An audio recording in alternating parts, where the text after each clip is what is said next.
സ്കോക്ക് kingdom writer director Gautam തിന്നനൂരി ജേഴ്സിയിലൊക്കെ ഡയറക്ടറാണ്. അപ്പോൾ range അറിയാലോ.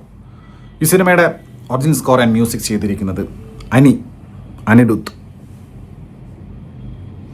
ഈ സിനിമ ഇത്ര എലിവേറ്റ് ചെയ്യുന്നതിൽ, ഇത്ര എൻഗേജിങ് ആക്കുന്നതിൽ, ഇത്രയും ഇമോഷൻസ് ട്രാൻസാക്ട് ചെയ്യുന്നതിൽ അനിരുദ്ധ് ഉപയോഗിച്ച പങ്ക് പറഞ്ഞാൽ ചില്ലറയില്ല, ചില്ലറയില്ല. മാത്രമല്ല ഇതിൽ പാട്ടുകളുമില്ല, ആകെ ഒരു പാട്ടം കണ്ടേ ഉള്ളൂ. അത് സിനിമയുടെ മൊത്തം ക്വാളിറ്റി കാരണമാണ് അങ്ങനെ പാട്ട് കുത്തി നിറയ്ക്കാത്തത്. അനിരുദ്ധിന് കൈ കിട്ടിയില്ല, എന്നാൽ പിന്നെ കുറേ അങ്ങ് പടച്ചു വിട്ടേക്കാം, ഒന്നുമില്ല, നത്തിങ്. അതുകൊണ്ടാണ് ഈ സിനിമ ഇത്രയും മനോഹരമായത്. അപ്പോൾ അതിലേക്ക് വരാം. അതുപോലെ ഇതിൻ്റെ DOP രണ്ടും മലയാളികളാണ്. നമ്മുടെ ജോമോൻ ടി ജോണും ഗിരീഷ് ഗംഗാധരൻ ISC, രണ്ടുപേരും ISC ആണ്. അന്യവോക്ക്, അതായത് അവർ ഇതിൽ കൊടുത്തിരിക്കുന്ന പല പരിപാടികൾ, എസ്പെഷ്യലി മൂവിങ് ഷോട്ട്സ്, പിന്നെ ഇതിൻ്റെ മൊത്തം അതിൻ്റെ ഒരു ടോണ് ഭയങ്കര കിടുക. അത് കുറച്ചും കൂടി ഭയങ്കര റിയലിസ്റ്റിക് ആയിട്ട് ഫീൽ ചെയ്യണം. സാധാരണ തെലുങ്ക് പടങ്ങളുള്ള പോലെ ഇങ്ങനെ ഒരു വിജൃംഭിച്ചുള്ള പരിപാടിയില്ല. വളരെ ക്ലാസ് ആയിട്ടാണ് ചെയ്തിരിക്കുന്നത് ഇതിൻ്റെ സിനിമാറ്റോഗ്രാഫി. അതുപോലെ തന്നെ നവീൻ നൂലിയാണ് എഡിറ്റിംഗ്. അങ്ങനെ എല്ലാ ഡിപ്പാർട്ട്മെൻറ്റും സൗണ്ട് ഡിസൈൻ ചെയ്തിരിക്കുന്ന സിനിമയാണ്. അങ്ങനെ ടെക്നിക്കലി ഹൈ ക്വാളിറ്റി ഉള്ള ഒരു സിനിമ. ഇതൊരു സ്പൈ ആക്ഷൻ ത്രില്ലറാണ്. പ്രീ ഇൻഡിപെൻഡൻസ് പീരീഡിൽ ബ്രിട്ടീഷുകാർക്കെതിരെ പോരാടുന്ന ഒരു ട്രൈബ്സ്, അങ്ങനെയുള്ള കുറച്ച് ഒരു കൂട്ടം ആളുകളെ കാണിച്ചുകൊണ്ടാണ് സിനിമ ആരംഭിക്കുന്നത്. അതിൻ്റെ മേക്കിംഗ് ഒക്കെ ഇടുക, എസ്പെഷ്യലി അതിൻ്റെ ഗ്രാഫിക്സും പരിപാടിയും ടൈറ്റിൽ സോങ്ങിൽ തന്നെ നമ്മൾ ഇമോഷണലി ഹുക്കാവും. അനിരുദ്ധ് അതുപോലെ ചെയ്തു വെച്ചേക്കുന്നത്. അങ്ങനെ ഗംഭീരമായ ടൈറ്റിലും ആയി തന്നെ നമുക്കൊരു സാധനം ഇട്ട് തരും. അത് പിന്നെ കണക്റ്റ് ആവും, നമുക്ക് അറിയുകയും ചെയ്യാം. പിന്നെ 1991 ഹൈദരാബാദിലാണ് കഥ പിന്നെ തുടരുന്നത്. പിന്നെ ഈ കാലഘട്ടത്തിലാണ് 1991 ആ കാലഘട്ടത്തിലാണ്, ആ പീരീഡിലാണ് കഥ പിന്നീട് മുന്നോട്ട് പോകുന്നത്. ഇതവരെ കൊണ്ടൊരു സാധാ ഒരു പോലീസ്, ഒരു കോൺസ്റ്റബിൾ, അങ്ങനെ പുള്ളിയെ കാണിക്കുന്നു.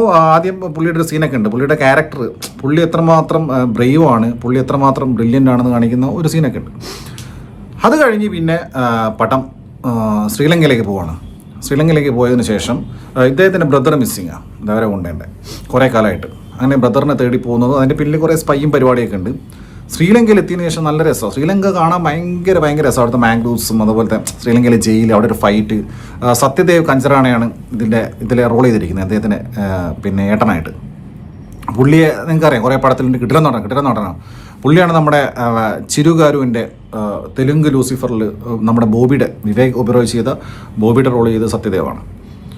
അങ്ങനെ ആ സമയത്ത് നമുക്ക് സ്റ്റോറി ലൈൻ നോക്കുന്ന സമയത്ത് ഇത് ഒന്നുമില്ല, നത്തിങ് ഫ്രഷ്. ഈ അടുത്ത കാലത്ത് ഇറങ്ങിയ കുറേ സിനിമകളിൽ ഇതേപോലത്തെ ഉണ്ട്. കങ്കുവ, റെട്രോ, അങ്ങനെ കുറേ ദേവര. പക്ഷെ ആ സിനിമയ്ക്കൊന്നും ചെയ്യാൻ പറ്റാത്ത ഒരു സാധനം ഈ സിനിമയ്ക്കകത്തുണ്ട്. ഇമോഷണലി കണക്റ്റ് ആവുക, ഇമോഷണലി ഹുക്ക് ആവുക, അഭിനയിച്ച എല്ലാ ആളുകളും നല്ല പെർഫോമൻസ്, ഗ്രൗണ്ടഡ് ആയിട്ടുള്ള സിനിമ. അതായത് ഒരു കൈൻഡ് ഓഫ് ഒരു ക്ലാസ് ട്രീറ്റ്മെൻറ്റ്. അല്ലാതെ മാസ് കാണിക്കാൻ വേണ്ടി ഇതൊറ്റ സീൻ ഞാൻ പറയും. ഇത് ലാസ്റ്റ് ദേവര കൊണ്ട കപ്പൽ വലിച്ച്, ഒരു ഈസ്റ്റ് ഇന്ത്യ കമ്പനിയുടെ ഒരു പഴയ കപ്പൽ കടലേക്ക് വലിക്കാൻ ശ്രമിക്കുന്നൊരു സീനുണ്ട്, അല്ലെങ്കിൽ വലിക്കുന്നൊരു സീനുണ്ട്. ആ സീനിൽ മറ്റേത് തെലുങ്ക് സിനിമയാണെങ്കിൽ അത് ദേവരെ കൊണ്ട് ഒറ്റയ്ക്ക്, ഇത്രയും വലിയ കപ്പൽ ദേവരെ കൊണ്ട് ഒറ്റയ്ക്ക് വലിച്ച് കടലേക്ക് ഇറക്കും. ഇതങ്ങനെയില്ല, ദേവരെ കൊണ്ട് വലിക്കുന്നുണ്ട്, കപ്പൽ അനങ്ങുന്നില്ല. അതാണ് ഈ സിനിമ ട്രീറ്റ്മെൻറ്റ്, മനസ്സിലായില്ലേ? പിന്നെ എല്ലാ ആളുകളും കൂടെയാണ് കപ്പൽ കടലേക്ക് ഇറക്കുന്നത്, അത്രയും ജനങ്ങൾ ചേർന്നിട്ട്. അപ്പോൾ ആ ഒരു ഗ്രൗണ്ടഡ് ആയിട്ടുള്ള, കുറച്ചുകൂടി റിയലിസ്റ്റിക് ആയിട്ടുള്ള, അടി എന്നൊക്കെ പറഞ്ഞു കഴിഞ്ഞാൽ പറക്കലല്ല. അടി എന്ന് പറഞ്ഞാൽ നമുക്ക് കാണാം, അടി വല്ല വെട്ടും കുത്തും കൊല്ലും കൊലയൊക്കെ നമുക്ക് ശരിക്കും കാണാം, അല്ലാതെ വെറുതെ മറ്റേ സർവറേ പരിപാടിയല്ല. അപ്പം അങ്ങനത്തെ ട്രീറ്റ്മെൻറ്റാണ് ഈ സിനിമയ്ക്ക് കൊടുത്തിരിക്കുന്നത്. ജയിലിനകത്തുള്ള ഫൈറ്റ്.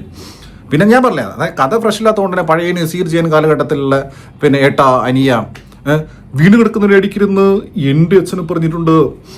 ആ ലെവലിലുള്ള സാധനമൊക്കെ നമുക്ക് തോന്നാം. ഏട്ടനും അനിയനും തമ്മിൽ പരിചയപ്പെടുന്നതൊക്കെ അവരുടെ ഫ്ലാഷ് ബാക്ക്. പക്ഷേ ഇതേ പറഞ്ഞില്ല, അവിടെ ഒന്നും അനാവശ്യമായി പാട്ടില്ല. പിന്നെ ഇതിൽ റൊമാൻസ് ഇല്ല. വെറുതെ ഭാഗ്യശ്രീയാണ് പിന്നെ ഇതിലെ നായിക. റൊമാൻസ് കാണിക്കാൻ വേണ്ടിയിട്ട് ഉള്ള ഒരു പരിപാടി, അതായത് to the core, on point blank. അത് എന്താണോ ഡയറക്ടർക്ക് പറയേണ്ടത്, എന്താണോ അദ്ദേഹം പോകാൻ ഉദ്ദേശിക്കുന്ന ട്രാക്ക്, അതിൽ നിന്ന് ഒട്ടും ഡീവിയേറ്റ് ചെയ്യാതെ ഈ ഏട്ടൻ അനിയൻ കോൺഫ്ലിക്റ്റും, അവിടെ ഈ ശ്രീലങ്കയിൽ ട്രൈബ്സിൻ്റെ പിന്നെ പരിപാടികളും അവിടെ നടക്കുന്നത്. ഞാൻ പറഞ്ഞില്ലേ, റെട്രോയിലൊക്കെ പരാജയപ്പെട്ട സാധനം അതാണ്. റെട്രോക്ക് അവസാനം വെറും കോമഡി പീസ് പരിപാടിയായി പോയില്ലേ? ക്ലൈമാക്സിൽ കണ്ടില്ലേ, പുട്ടും കുറ്റിയൊക്കെ പിടിച്ച് നിൽക്കണത്, നമ്മളെ നോക്കി ഇളിക്കണത്. ഇതങ്ങനെയല്ല. പിന്നെ പെർഫോമൻസ് ഞാൻ പറഞ്ഞില്ലേ, ഇതിൽ വെങ്കടേഷ് ഉണ്ട് മലയാളമായിട്ടുള്ള വില്ലനായിട്ട്, കിട്ടിലം പെർഫോമൻസ്. ബാബുരാജ് ഉണ്ട്, അടിപൊളിയായിട്ട് ചെയ്തിട്ടുണ്ട്. അങ്ങനെ കുറേ പേര്. പിന്നെ ഇതിൽ ജൂനിയർ ആർട്ടിസ്റ്റുകളൊക്കെ. പിന്നെ നമ്മളെ പുള്ളിയുണ്ട് ഇതിനകത്ത്, KGF വാനരനല്ല കേട്ടോ, വാനരം ഇതിനകത്തുണ്ട്. അങ്ങനെ കുറേ പേര് ചേർന്ന് പെർഫോം ആയിട്ടുള്ള ഒരു ഭയങ്കരമായിട്ട് ഇമോഷണലി കണക്റ്റഡ് ഉള്ള സിനിമ. ഒന്നും ഓവറായിട്ട് എനിക്ക് ഫീൽ ചെയ്തിട്ടില്ല. ടുവേർഡ്സ് ക്ലൈമാക്സ് ലാസ്റ്റ് ഒരു അരമണിക്കൂർ എന്താണ് സംഭവിക്കാൻ പോകുന്നത് നമുക്കറിയാം, ഓൾറെഡി നമുക്കറിയാം. പക്ഷേ അത് പ്രശ്നമല്ല, കാരണം we are waiting to watch that. അങ്ങനെയാണ് ഇദ്ദേഹം പണിത് വെച്ചിരിക്കുന്നത് ഡയറക്ടർ, വിത്ത് അനീസ് കോർ. അങ്ങനെ പിന്നെ ഇതിലൊരു ബ്ലഡ് ബെയ്ത്തിങ്, അങ്ങനെ ഭീകര ബ്ലഡ് ബെയ്ത്തിങ് ഒന്നുമല്ല, എന്നാലും നല്ല വെട്ടും കുത്തും പരിപാടിയൊക്കെ അവസാനമുണ്ട്. വയലൻസ് ഒക്കെ കാണാൻ നല്ല പൊളിയാണ്. ആ രീതിക്ക് കുറേ ആൾക്കാരെ കൊല്ലുന്നതും അങ്ങനെ ട്രൈബ്സിൻ്റെ പരിപാടിയും. പിന്നെ ഞാൻ പറഞ്ഞില്ല, വെങ്കടേഷ് കിടിലം പെർഫോമൻസ്, പുള്ളിയുടെ വില്ലത്തരം എന്ന് പറഞ്ഞാൽ പുള്ളിയായിരുന്നു. അദ്ദേഹത്തിന് അനി കിടിലം ബീജിയം കൊടുത്തിട്ടുണ്ട്. അങ്ങനെ മൊത്തത്തിൽ പരിപാടി ക്ലൈമാക്സിൽ ഞാൻ പറഞ്ഞില്ലേ, പല സീൻസിലും വിജയ് ദേവരകൊണ്ടയുടെ സ്ക്രീൻ പ്രസൻസ്, സ്വാഗ്, പരിപാടി, പുള്ളിയുടെ ലുക്ക്, ആ ഹെയറും പുള്ളിയുടെ വാക്കും, പിന്നെ ഗൺ ഫയർ, ബൈക്കും, ഒരുപാട് പരിപാടിയുണ്ട്. അതൊന്നും നമ്മൾ മുൻകാല സിനിമകൾ കാണാത്തതല്ല. പക്ഷെ എന്നാലും ഇതിൽ ആ ഒരു ഇമോഷണലി ഹുക്കായി കഴിഞ്ഞാൽ, ഇമോഷണലി കണക്റ്റായി കഴിഞ്ഞാൽ, ആ ഒരു ഇലവേഷനിലേക്ക് നമ്മളെ കൂടെ കയറ്റി നിർത്തപ്പെട്ട് കഴിഞ്ഞാൽ അത് നമുക്ക് ആ ഒരു ഫീൽ നമുക്ക് കിട്ടും. അത് കംപ്ലീറ്റ്ലി ഈ സിനിമയ്ക്കകത്ത് കിട്ടിയിട്ടുണ്ട്. അതാണ് ഈ സിനിമ നൽകുന്ന സാറ്റിസ്ഫാക്ഷൻ. ഇതൊരു അന്യായ ഭയങ്കര അങ്ങനത്തെ മഹാ ഹെവി ഒരുപാട് ബജറ്റ് ഇറക്കി അങ്ങനെയുള്ളതല്ല. പക്ഷേ ഒരു നീറ്റായിട്ടുള്ള, വളരെ ഗ്രൗണ്ടഡ് ആയിട്ടുള്ള, സാധാരണ തെലുങ്ക് സിനിമയിൽ കാണുന്ന ഓവറാക്കലുകൾ ഒന്നും തന്നെ ഇല്ലാത്ത, അനാവശ്യമായിട്ട് നായികയും കോപ്രായങ്ങളൊന്നും ഇല്ലാത്ത, ക്രിഞ്ച് ഡയലോഗ്സ് ഒന്നും ഇല്ലാത്ത ഒരു നീറ്റായിട്ടുള്ള, വളരെ സാറ്റിസ്ഫൈഡ് ആയിട്ട് കണ്ടിറങ്ങിയിട്ടുള്ള ഒരു സിനിമ.